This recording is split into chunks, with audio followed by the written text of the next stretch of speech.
Bhim army ने सामान्य आयोग के गठन को बताया वोट बैंक की राजनीति। हिमाचल प्रदेश सरकार ने स्वर्ण आयोग के गठन की घोषणा कर दी है। शीतकालीन सत्र के पहले दिन आयोग के गठन की मांग को लेकर हजारों की संख्या में संगठन के लोगों ने विधानसभा का घेराव किया, जिसके बाद सरकार झुकने को मजबूर हो गई। सामान्य वर्ग आयोग की घोषणा के बाद भीम आर्मी ने इसे वोट बैंक की राजनीति करार दिया है। भीम आर्मी के प्रदेश अध्यक्ष रवि कुमार दलित ने शिमला में कहा कि इसकी स्क्रिप्ट पहले ही लिखी जा चुकी थी। मुख्यमंत्री ने जानबूझकर लोगों का हुजूम इकट्ठा कर लिया और उसके बाद आयोग की घोषणा कर दी।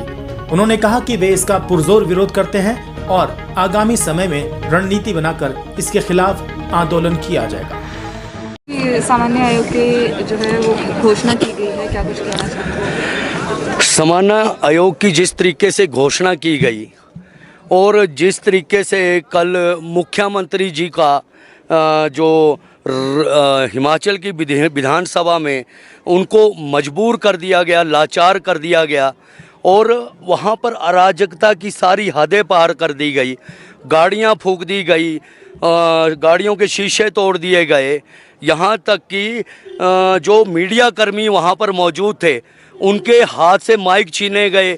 जो मीडिया के लोग स्पष्टवादी, स्पष्ट विचारधारा को दिखाना चाहते थे कि किस तरीके से यहाँ पर अराजकता का माहौल पैदा हो रहा है, उनको मजबूर कर दिया गया। उनके साथ धक्का मुक्की की गई, पुलिस कर्मियों के साथ मारपीट की गई। कल का दिन जो है इतिहास के पन्नों में, कल का दिन जो है काला अध्याय के रूप में लिखा जाएगा। और जो ये जिस आयोग की इन्होंने घोषणा की है, मुख्यमंत्री कह रहे हैं कि हमने जो है सामान्य वर्ग आयोग बनाया है, जबकि मध्य प्रदेश सरकार का जो यह आयोग है राज्य सामान्य निर्धन वर्ग कल्याण आयोग के नाम से है।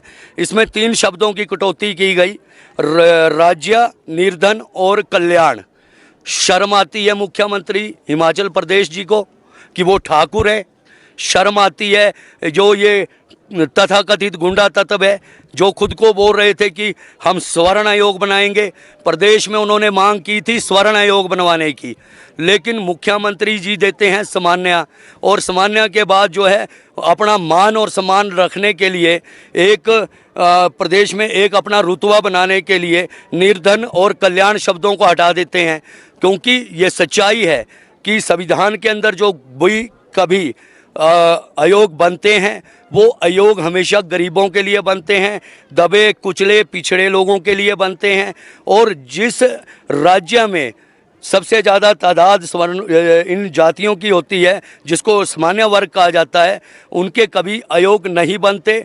लेकिन मुख्यमंत्री जी के लिए कल एक जिस तरीके से ये प्रायोजित प्रोग्राम था केंद्र का, इसमें केंद्र सरकारें, हिमाचल प्रदेश की सरकारें, कांग्रेस विपक्ष में बैठी हुई वो भी इसमें शामिल थी। सारे जितने भी पार्टियों का ये एक कॉल थी और ये संयोजित कॉल थी। और हिमाचल के इतिहास में संविधान के जो जिस तरीके से इन्होंने यहाँ अम्बेडकर हमारे विधानसभा जो लोकतंत्र का मंदिर है उसके सामने हत्या की गई, लोकतंत्र की हत्या की गई। और वहाँ सामान्य वर्ग जो है उसमें निर्धन लोगों के लिए बीपीएल कार्ड की व्यवस्था की गई है। और जो तमाम स्कीमें सबके लिए मिलती है, प्रधानमंत्री जी ने सब कुछ फ्री करके रखा हुआ है। हॉस्पिटल में अपने जो कार्ड हिम केयर कार्ड बनाए हैं और तमाम तरह की सुविधाएं हर वर्ग को मिल रही है। सिर्फ इनको दिक्कत जो है वो अनुसूचित जाति के लोगों से है, क्योंकि एट्रोसिटी एक्ट एक ऐसा जो एक्ट है कि उसके माध्यम से जो है जब दलितों पर अत्याचार होते हैं, उन पर जो मारपीट होती है, उनके साथ खून खराबा होता है, तो एट्रोसिटी एक्ट लगाया जाता है और तुरंत 15 दिन के अंदर गिरफ्तारी होती है। तो ये लोग आरक्षण और एट्रोसिटी का विरोध इसलिए कर रहे हैं कि जो दबे कुचले पिछड़े लोग हैं, समाज के लोग हैं, उनका कहीं उत्थान ना हो जाए, कहीं ये अपने आप में जो है कहीं ये संपन्न ना हो जाए। और जिस तरह से ये आयोग का गठन किया गया है, मैं आज आपको बता दूं, पिछले कल की घटना है, नीचे गांव की घटना है, ये अपना नीचे चाइना गांव की घटना है जो आज मेरे सामने आई है। अभी आईजीएमसी में लड़की जो है वो घायल अवस्था में पड़ी है, उसके साथ मारपीट हुई है और कुछ हरकतें और भी हुई है। उसको लेकर जो अभी मैं उनसे मिलने जाऊंगा और उसके बारे में बताऊंगा कि किस तरीके से जो है, जैसे ही कल इस आयोग की घोषणा हुई, इन लोगों ने अत्याचार शुरू कर दिए, दलितों के साथ मारपीट शुरू कर दी। ये बिल्कुल गलत है और मुख्यमंत्री जी, आपका निर्णय जो है, ये दलित समाज आपको जो है इसका जवाब जो है अभी 2022 में चुनावों में देगा। जो अगली हमारी जो रणनीति है, हमारी रूपरेखा है, वो पूरे हिमाचल के जितने भी हमारे छोटे बड़े जो भी सामान्य जो हमारे संगठन है अनुसूचित जाति के, उन सब से बैठकर अब हम चर्चा करेंगे और आगे की भविष्य की जो है रणनीति तय करेंगे। और ये बात स्पष्ट है कि हम किसी भी हाल में जो ये मनमाने ढंग से और जो ये कल प्रदेश के अंदर काला अध्याय जो दोहराया गया किया गया है, हिमाचल की राजनीति को कलंकित किया गया है, इसको लेकर जो है हम अपनी आवाज़ को उन संगठनों के साथ बैठक करेंगे, उसमें जो है हम आगे की भविष्य की रणनीति तय करेंगे। यानी कि आप नाखुश हैं हम बिल्कुल भी जो है इस चीज़ से जो बिल्कुल भी खुश नहीं है, क्योंकि जो ये भी वर्ग जो भी बनते हैं, सामान्य जो आयोग जो भी बनते हैं, वो बनते हैं दबे कुचले पिछड़े लोगों के, अल्पसंख्यकों के। अब हिमाचल में तो कितने आयोग हो गए, अब तो सबके ही आयोग हो गए, कोई इसमें वो नहीं रहा, सब मतलब सब निर्धन हो गए, सबका कल्याण होगा। और एक बात और भी कह देना चाहता हूँ आपके चैनल के माध्यम से कि अब ये जो राजपूत कल्याण बोर्ड बना है और ब्राह्मण कल्याण बोर्ड बड़ा है, इनको मुख्यमंत्री को तत्काल प्रभाव से जो है समाप्त कर देना चाहिए, क्योंकि जब उन्होंने ये घोषणा कर दी है तो इसकी भी घोषणा कर दें, क्योंकि सब कुछ तो आयोग की उसमें आएगा। जिस आधार पे आरक्षण होना चाहिए सर, क्योंकि देखने को ये भी मिला कि जो सामान्य वर्ग के लोग हैं वो भी गरीबी में रेखा से नीचे आते हैं। आरक्षण जो है ये एक राष्ट्रीय मुद्दा है।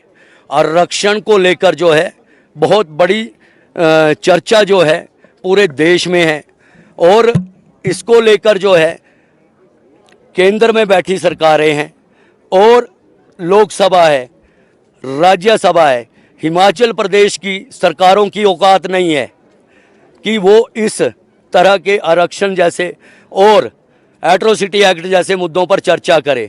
उनको चाहिए कि जो भी आपकी दिक्कत है वो आपकी जो हमारी सरकारें दिल्ली में बैठी है, ये अकेले की बात नहीं है, इसमें राष्ट्रीय नेता अनुसूचित जाति आयोग के हैं, इसमें क्या नाम विधायक और सांसद जो है अनुसूचित जाति के लोग हैं।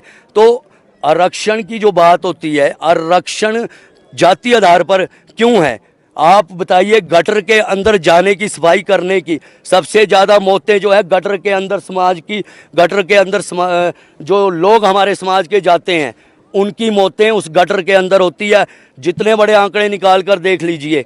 और दूसरी बात जो है अपना जो हमारे जो जूता बनाने वाला, हमारा लोहार कम्युनिटी का लोहा कूटने वाला, ये सब जो हैं ये जो मेहनत करके और 1 मिनट वो मेहनत करते हैं, अपना काम करते हैं, उसके बाद वो लोग उसको जो है अपने बच्चों को पढ़ाना चाहते हैं। क्या वो अगर उनका उत्थान हो रहा है, उनके बच्चों को जो फॉर्म है या अन्य चीज़ें जो है उसको कम उसमें मिलता है, तो क्या गलत है ये आरक्षण जो है? मैं बोलता हूँ अभी तो 70 साल हुए हैं, 5000 साल के लिए अभी हिमाचल देश के अंदर आरक्षण लागू रहना चाहिए। जी आप